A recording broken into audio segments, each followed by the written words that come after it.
Hello everybody, I am Neerav Parekh and today we will be discussing GMAT quants, and primarily we will be covering the topic of permutations and combinations.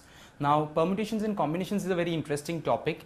The reason being I say it's interesting is because there are a lot of variety of questions you might face. You might have studied so far arithmetic, algebra, but the kind of questions you face are pretty similar.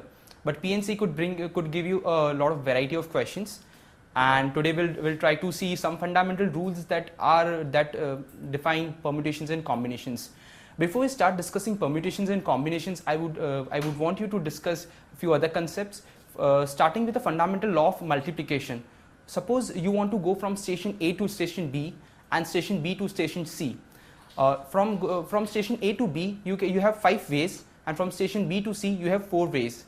So you could choose any of the ways while going from A to B and B to C, and the question would say that how many ways are there using which you can reach from A to C via B. So the question in this case would be there are 5 ways for reaching from A to B and 4 ways from B to C. So in all, 5 into 4 would be 20 ways, that is the total number of possible ways for reaching from A to C. This is the fundamental law of multiplication. Similarly, we have a fundamental law of addition. Suppose you are supposed to reach either station B or C from station A. Again, let's say there are 4 ways for reaching from A to B and 5 ways for reaching from A to C. So in this case, either rather than multiplying the numbers, we will add the numbers, because we are either supposed to reach to station B or C, but not both. Now continuing with permutations and combinations. Permutations and combinations can be defined in 2 words: arrangement and selection. If you just there would be cases where you just supposed to make a selection or arrangement. For example, 4 friends are going for a movie and they have booked 4 seats. So total number of ways these friends could sit using those 4 seats is a matter of arrangement. But suppose there were 4 seats and there were 6 friends and we are supposed to choose 4 friends out of the 6, then there is a question of selection. After selecting, if we are supposed to arrange those 4 friends in those 4 seats, then it would be a question of selection as well as arrangement. Now arrangement, for example, if we are trying to arrange these 4 friends A, B, C and D in 4 seats, then the first seat could be taken in 4 ways: either A, B or C or D. Anyone of them could take the seat. If we go to the second seat, then there are 3 ways, because one person has already occupied the first seat. So in this way it would be 4 into 3 into 2 into 1. So there are total number of 24 ways in which total number of combinations of arrangements could be formed. Hello friends, we'll talk about algebra today, and we'll be covering quadratic equations and linear equations.